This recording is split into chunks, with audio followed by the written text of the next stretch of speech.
আসসালামু আলাইকুম। আনায়াস কুকিং স্টুডিওতে সবাইকে স্বাগতম। তো আজকে হচ্ছে আমি আপনাদের সাথে একটা ভর্তার রেসিপি শেয়ার করব। তো এটা কে কী নামে চিনেন অবশ্যই আমাকে কমেন্ট বক্সে জানাবেন।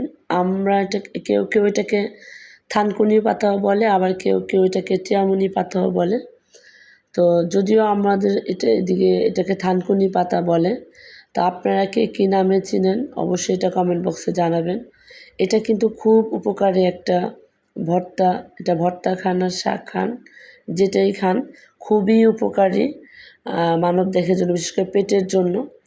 তো আমার বাবাকে দেখতাম ছোটোবেলা থেকে, মানে এখনও আব্বা স্টিল এখনও এটার ভর্তা সে প্রচণ্ড পরিমাণে পছন্দ করে, এবং পেটে একটু সমস্যা হলে সে দেখে যে এই পাতার ভর্তাটা সে খুব পছন্দ করে।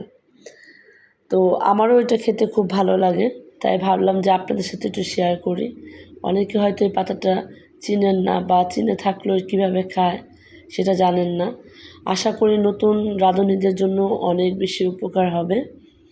আর যারা পুরনো তারা তো পারেনি, বা আপনারা কীভাবে করেন এটা অবশ্যই আমাকে কমেন্ট বক্সে জানাবেন।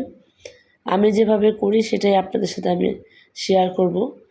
তো প্রথমে হচ্ছে আমি বাজার থেকে এক আঁটি শাক নিয়ে এসেছি। এটার জাস্ট পাতাগুলা বেছে নিব, বেছে নিয়ে সুন্দর করে এটাকে ধুয়ে নিতে হবে।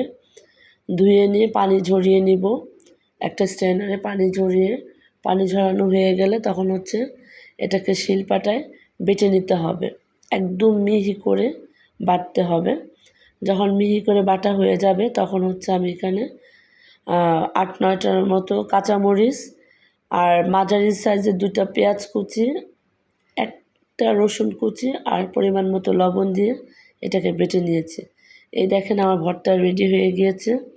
খুবই ইয়াম্মি একটা ভর্তা, আপনারা সবাই বাসায় ট্রাই করবেন। আই থিঙ্ক সবার ভালো লাগবে। সবাই ভালো থাকবেন, সুস্থ থাকবেন।